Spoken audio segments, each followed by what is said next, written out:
Hola, ¿cómo están ustedes hoy? Soy Ángel Luis Fernández y esto es A1. Bienvenidos.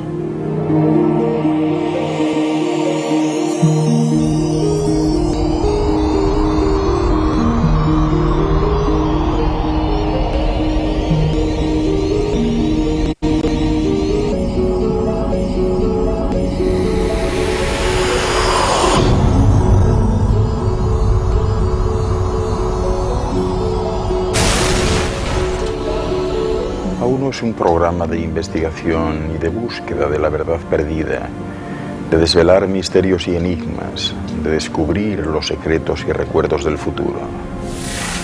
Hoy les hablaré sobre la masonería y su influencia en la sociedad actual.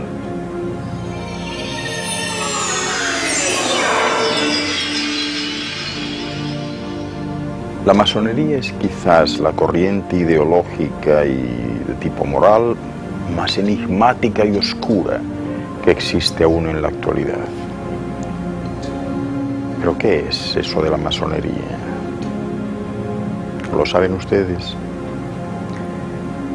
La masonería es una orden iniciática, esotérica, elitista de alguna forma y caballeresca que pretende la evolución ética, moral y espiritual de todos sus miembros siempre, permanentemente. A partir de esta evolución, la masonería descansa en la investigación de la verdad, la práctica de la solidaridad, el estudio de la moral y el perfeccionamiento intelectual y social de la humanidad. Los masones reconocen a un ser supremo, al que denominan el gran arquitecto del universo, y sustentan los postulados de libertad, igualdad y fraternidad presentes desde sus orígenes en Francia.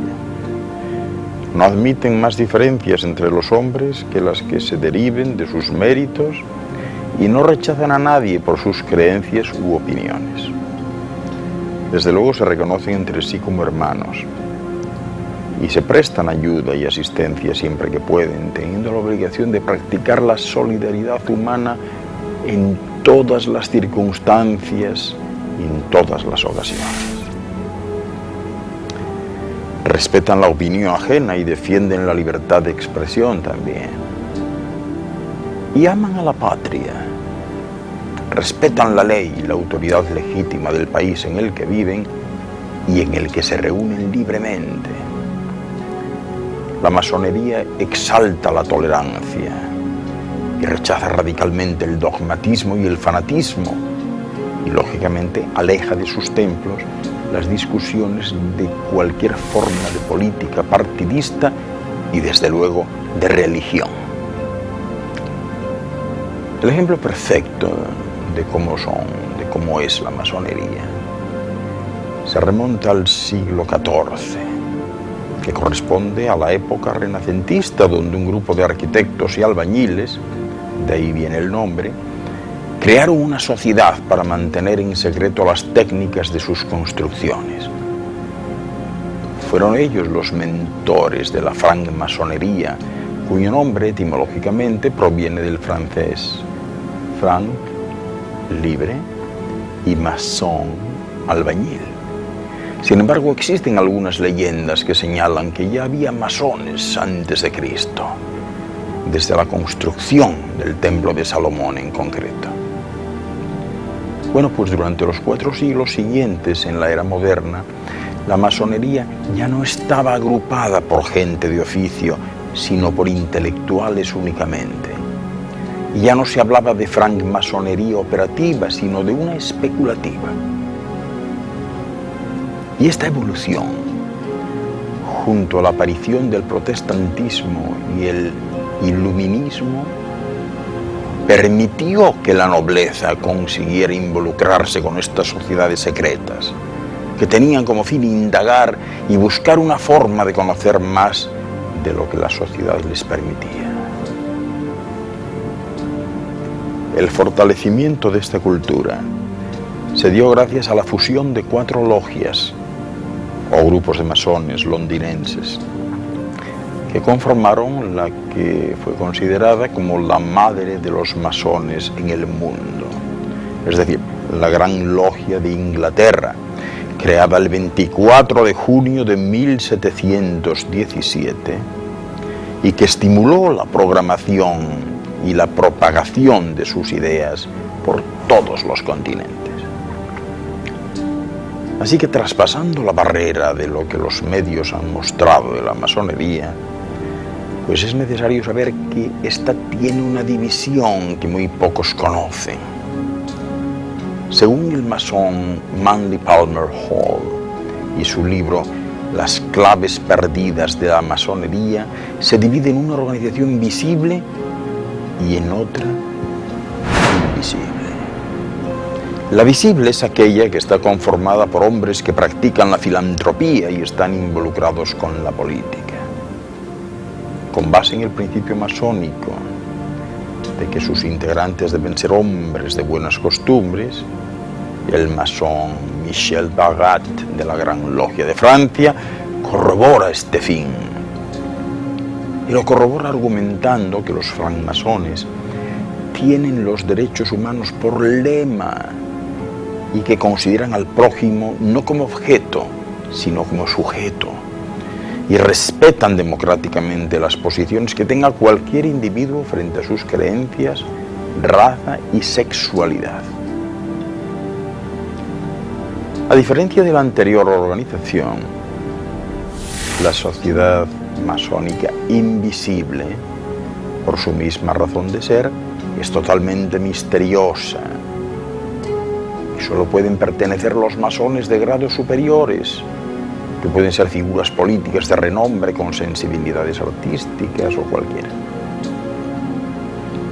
Su función consiste en mantener en secreto los conocimientos que pueden cambiar la historia de la humanidad, como es el caso del Santo Grial, que en el libro de Dan Brown, El Código Da Vinci, ya saben que es considerado como la verdadera sangre de Cristo y su respectiva descendencia.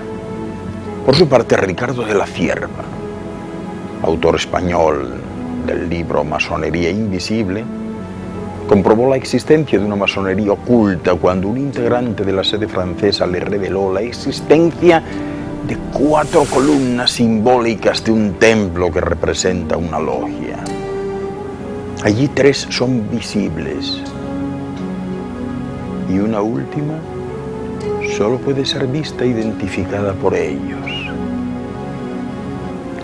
Por ejemplo, el Priorato de Sion, los Rosacruces, los Templarios y los Illuminati pueden identificarse como sociedades invisibles. Y aquí cabe destacar la presencia de los Illuminati en la historia y en la actualidad. Recuerden el caso del billete de $1, cómo aparece su símbolo, es decir, una pirámide con 13 escalones y con el ojo omnipresente que simbolizan los 13 grados del rito de los iluminados en Baviera y Weishaupt. Y en la página web de la Orden de los Illuminati aparece el registro del expresidente norteamericano Roosevelt como el mandatario que ordenó que se registraran estas simbologías masónicas. Pero sin duda alguna es importante destacar algunos célebres nombres de personajes que pertenecieron a estas sociedades. ¿Conocen ustedes alguno? Seguro que sí, fíjense.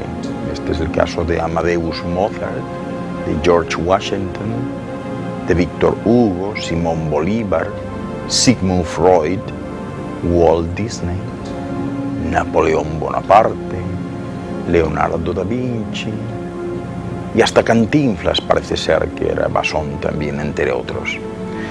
Son cultos siempre, libres y de buenas costumbres. Sus principios son esencialmente de igualdad, libertad y fraternidad o hermandad general. De esta manera los masones se distinguen entre los miembros de su comunidad como ejemplos del bien. Son portadores de la verdad y expositores de la belleza. Por lo menos así lo afirma Rojas, ¿verdad? Además agregan un nuevo valor a las leyes de la dialéctica platónica, que es el de la libertad. Sus grados, pues fíjense el número que tienen, son 33 grados, por dos razones que conocerán ustedes muy bien.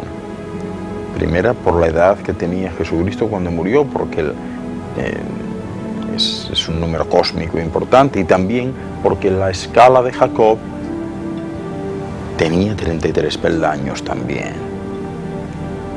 Pues bien, el título del primer grado es el de aprendiz, y el último, el de soberano, o gran inspector general, o gran maestre. Pero esto no ha hecho más que empezar. No se me muevan, que yo voy a beberme un vaso de zumo de fruta y regreso inmediatamente con ustedes a hablarles más sobre los masones. Espérenme.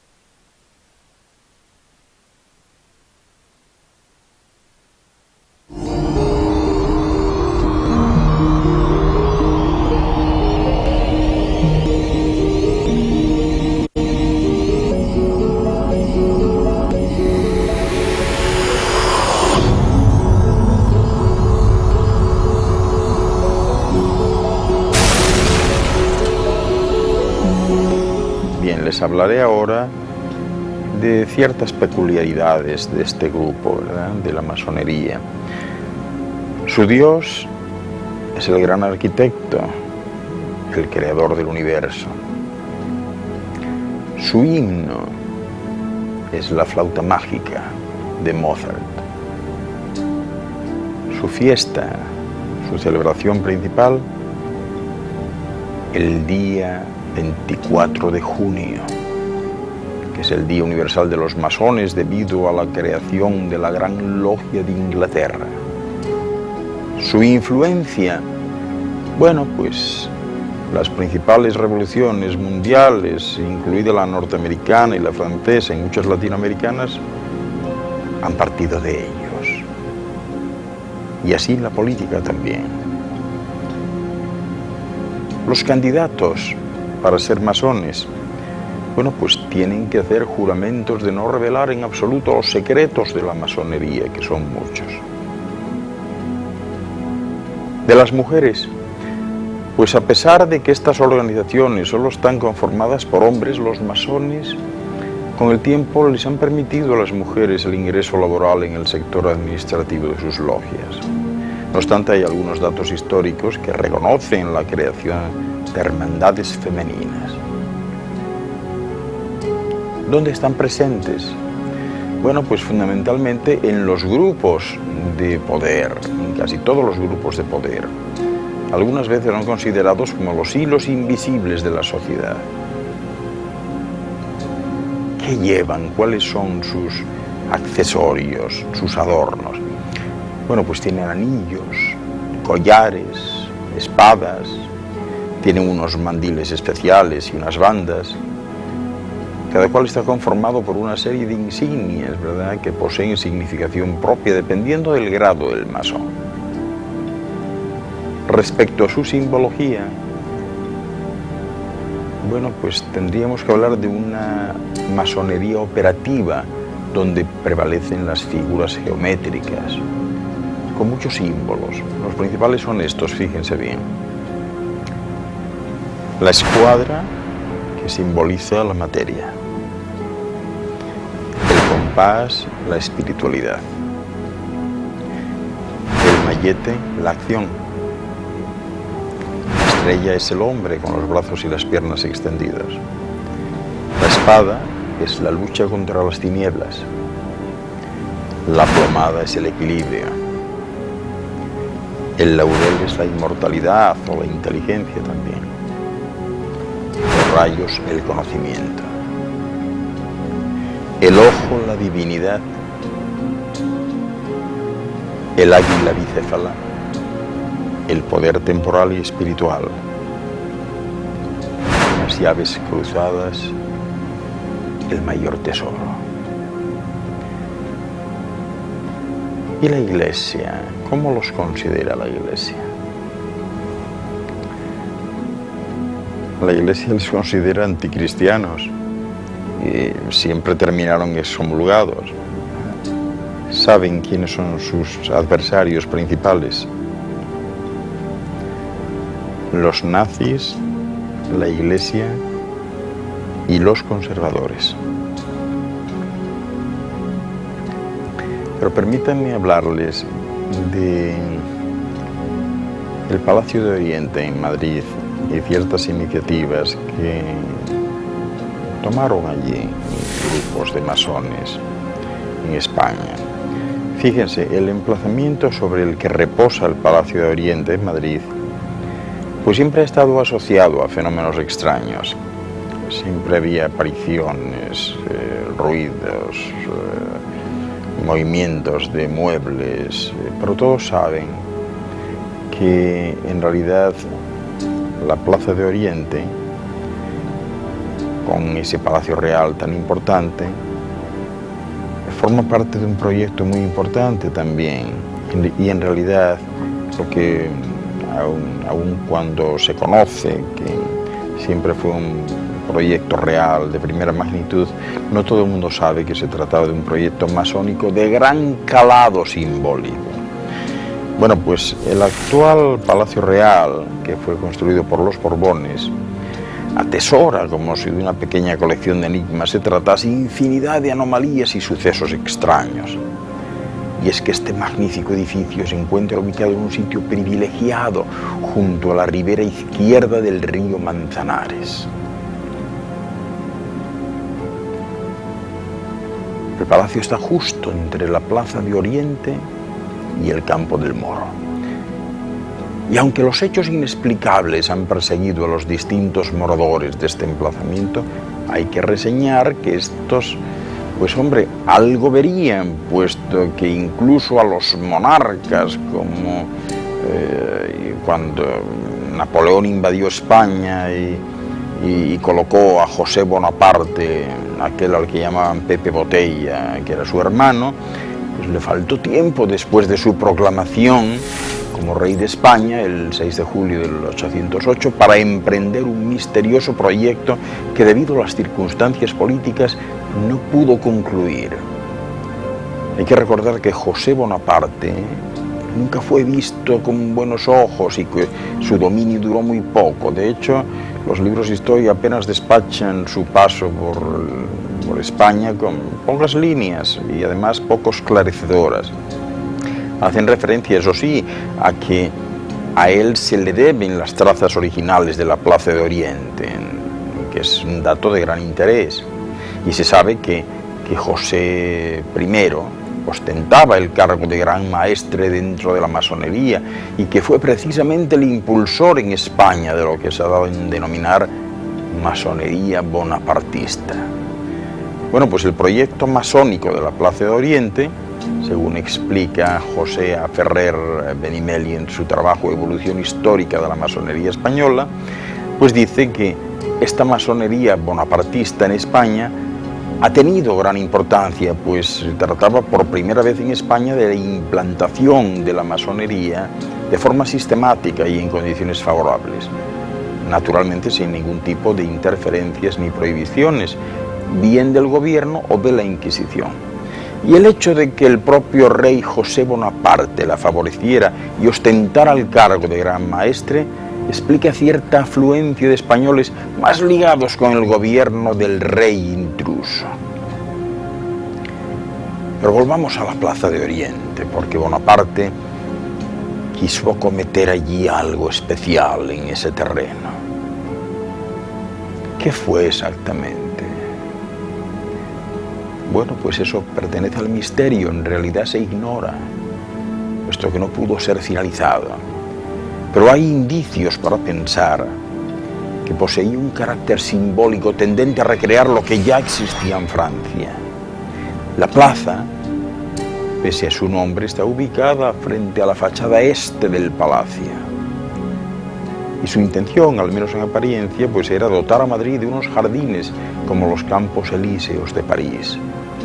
Y pretendía que estos llegasen hasta la plaza de Cibeles, para lo cual derribó sin miramientos de ningún tipo lo que nadie se había atrevido a echar abajo, es decir, empezó a derribar conventos, palacios y manzanas enteras de casas de gran valor artístico.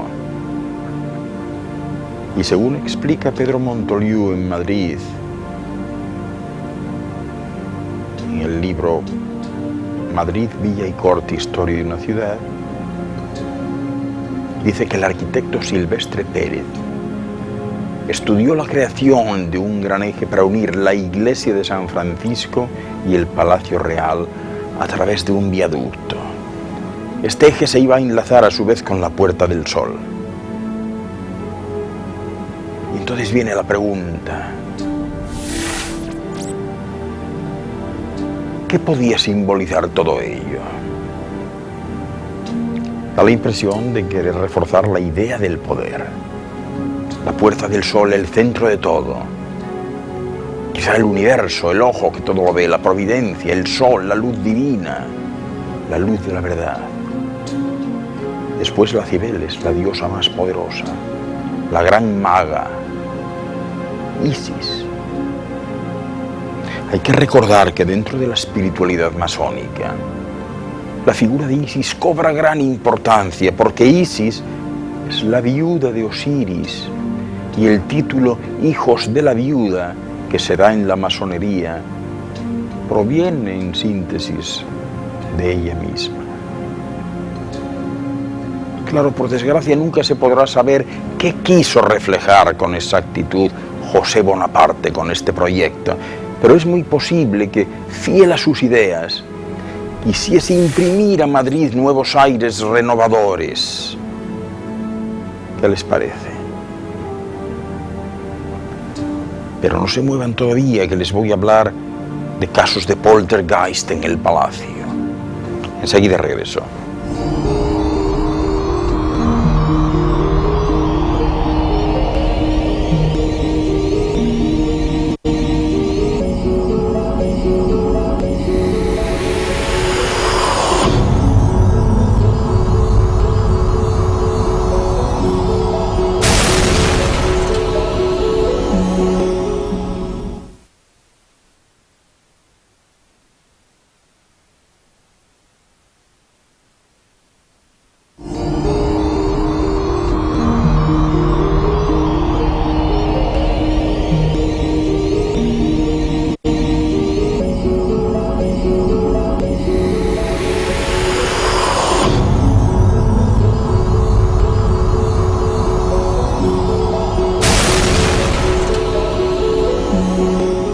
Al hablar del Palacio Real tengo que hablarles del caso de poltergeist, o de los casos, para ser más exactos, que se presentan allí.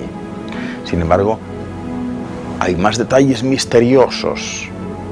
Fíjense en el emplazamiento que ocupa el Palacio Real.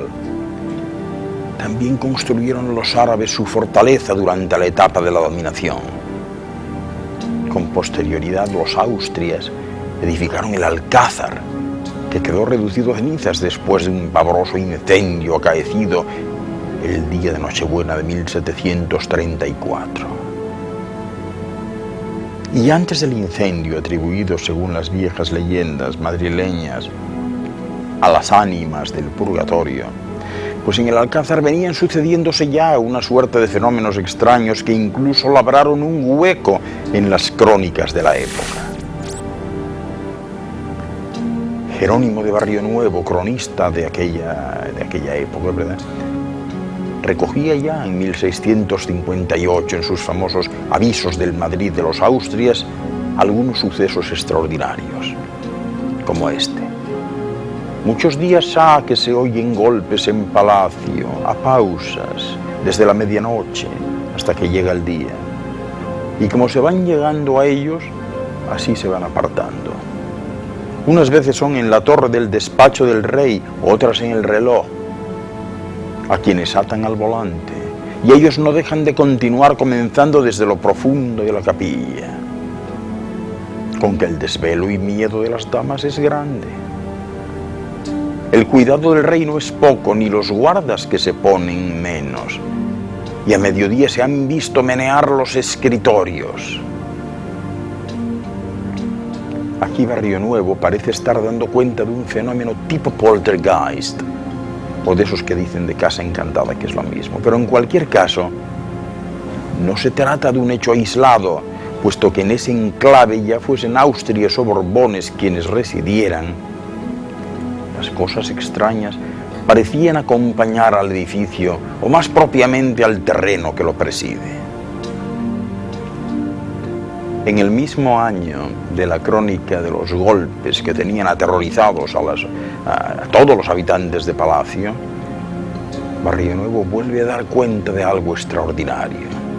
En esta ocasión se produce en la iglesia del Buen Suceso, que era el hospital de la corte que contaba con su propia capilla dentro. Allí había acudido un sirviente del duque de Alba a escuchar misa cuando fue protagonista de un encuentro que a la postre resultaría mortal. Se encontró con una hermosa dama a la que no era capaz de quitar el ojo debido a su impresionante belleza. Sin embargo, tras el oficio, quiso echarle una nueva ojeada a aquella dama. Y al hacerlo, el hombre horrorizado descubrió que el rostro de la dama, ¿saben cuál era? El de la misma muerte. El hombre se quedó tan impresionado que allí mismo se desmayó y tuvo que ser trasladado hasta su casa, donde poco después de dar testimonio de lo que había visto, a causa de la impresión, falleció.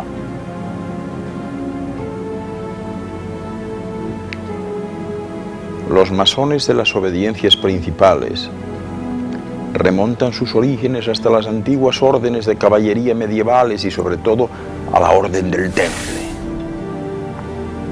Pero claro, ¿se basa dicha argumentación en una base real o estamos hablando de una pretensión sin fundamento?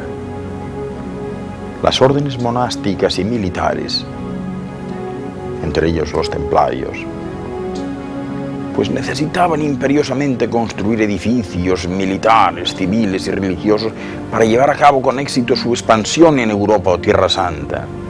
Y la mayoría de las veces debían recurrir a mano de obra ajena a la propia orden, contratando a gremios de obreros, masones, especialistas y personas que estuviesen duchos en las artes de la construcción. La masonería nace, pues, como una organización de oficio que cultiva el arte. No se trataba, por tanto, de simples operarios, sino que dichas sociedades estaban formadas por miembros que practicaban ritos simbólicos e iniciáticos y que se estructuraban jerárquicamente en logias. Esto es lo que se conoce hoy como masonería operativa. A partir de los siglos XVI y XVII, pues comenzaron a ser admitidos miembros que no tenían relación con los oficios de la construcción y que ellos denominaban aceptados, cuyo número fue aumentando paulatinamente hasta llegar a ser una mayoría en el siglo XVIII. De forma que en 1717, como les decía antes, se reunieron 4 logias inglesas, dando lugar a la Gran Logia de Londres, que a su vez fue la iniciadora de la masonería actual, llamada especulativa. Lo cierto es que la masonería operativa había sido siempre una sociedad secreta que había asimilado desde sus principios una simbología de diversos orígenes, incluyendo ritos de carácter pagano y gnóstico y de otro tipo, pero que mantenía una postura marcadamente cristiana a lo largo de la época medieval. Sin embargo, a través de los miembros aceptados, la nueva masonería especulativa se orientó a actividades de tipo filosófico y político, dejando de lado, ¿verdad?, parcialmente el oficio de la construcción.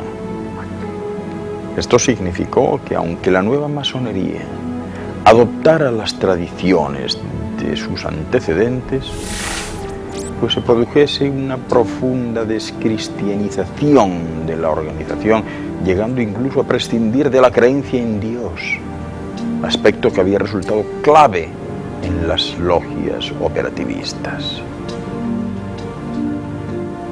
Pero de eso les seguiré contando a continuación. Permítanme un inciso y enseguida estoy de regreso puntualmente con ustedes. Hasta ahora.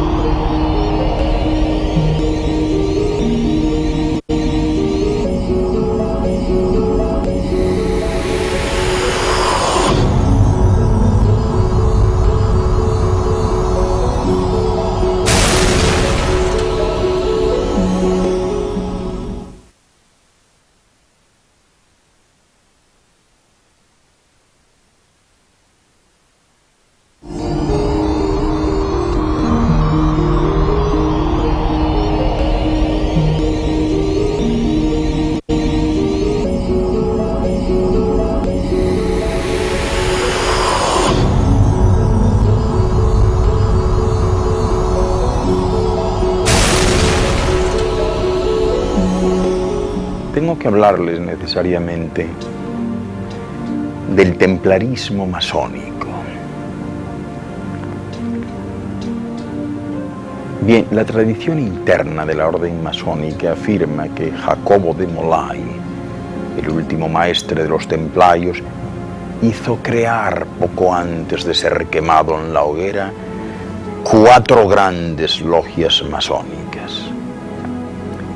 Estos mismos rituales remontan hasta los tiempos del rey Salomón, el monarca israelita, y hacen retroceder hasta los orígenes del arte que ellos practicaban, ¿verdad? Pero afirman que este llegó a Occidente en realidad a través de los caballeros del templo de Salomón. Es decir, defienden que la masonería se había configurado en Tierra Santa por obra de las órdenes militares y especialmente las del Temple. Y que, como ya les he dicho, fueron estas fraternidades de constructores llegadas a Occidente las que habrían originado la francmasonería moderna. Pues bien, según esto, la tradición templaria habría anidado entonces en las primeras logias masónicas escocesas que se habrían creado para aprovechar la experiencia de los templarios tras la caída de la orden. Y lo habrían hecho incorporando además los ritos y la simbología del temple. Así que es Escocia la evidencia que nos muestra que los símbolos templarios grabados en piedra conviven estrechamente con los masónicos. Y ciertamente esta región es el lugar más idóneo para una posible supervivencia templaria. En Escocia, que a principios del siglo XIV se hallaba en guerra con Inglaterra, las bulas pontificias de supresión de la orden nunca fueron promulgadas, por lo que la orden templaria de ese país nunca quedó oficialmente disuelta. Y parecen existir pruebas de que el temple escocés se mantuvo como un cuerpo coherente durante 4 siglos más. Incluso se dice que un nutrido contingente de templarios luchó a las órdenes de Robert Bruce en la batalla de Bannockburn, 1314. Y precisamente es al rey Robert Bruce a quien citan los francmasones como fundador de las primeras logias escocesas. Es perfectamente posible que las tradiciones templarias se perpetuaran en esta región. Y no parece que sea casualidad que la fundación de la masonería especulativa en Inglaterra se deba a la dinastía escocesa de los Stuart. Actualmente es la Gran Logia de Inglaterra la que sustenta los más importantes grados masónicos y que se encuentren asimismo presentes en las demás obediencias, ¿verdad? Estos grados, que son las divisiones en que se jerarquiza la masonería, se clasifican a su vez en varias clases. Y es en esos ritos donde se encuentra un templarismo claro, muy vigente en los grados masónicos, ya que entre el grado 15 y el 30 pues hay innumerables rasgos relacionados con los caballeros templarios y el templo de Salomón. Pero no terminan ahí las coincidencias dentro de esta gran logia inglesa, porque se puede encontrar lo que pretende ser un vínculo directo con los monjes guerreros medievales, una orden de caballeros templarios. Y para ingresar en esta orden masónica del temple, fíjense bien, es requisito imprescindible poseer el título de maestro masón del tercer grado. Esta orden representa la prueba definitiva de la supervivencia de los templarios bajo el manto oculto de la masonería. Pero claro, como casi todo lo que rodea al temple, eso es algo que todavía está por demostrarse de manera definitiva. De todas formas, y para que se den una idea de la importancia que tiene la masonería a nivel mundial, tengo que decirles que la Gran Logia de Inglaterra, más las diversas obediencias vinculadas a ella, congregan hoy en día, escuchen esto bien, a más de 20 millones de personas de toda clase social. Y que solamente a mediados del siglo pasado, en la década de los años 50, había cerca de 400.000 que eran miembros de la orden masónica de caballeros templarios. Pues bien, si tenemos en cuenta que en la Francia del siglo XIII, en la época de mayor auge de la orden templaria, esta podía estar formada por aproximadamente 40 o 50.000 hombres, no podemos dejar de preguntarnos realmente si desapareció la orden del temple o nunca desapareció. Pero no crean que todo lo que han visto y oído hoy ha sido fruto de su imaginación o de la mía. Soy Ángel Luis Fernández, un amigo suyo. Y esto ha sido uno por hoy. Muchas gracias por su atención.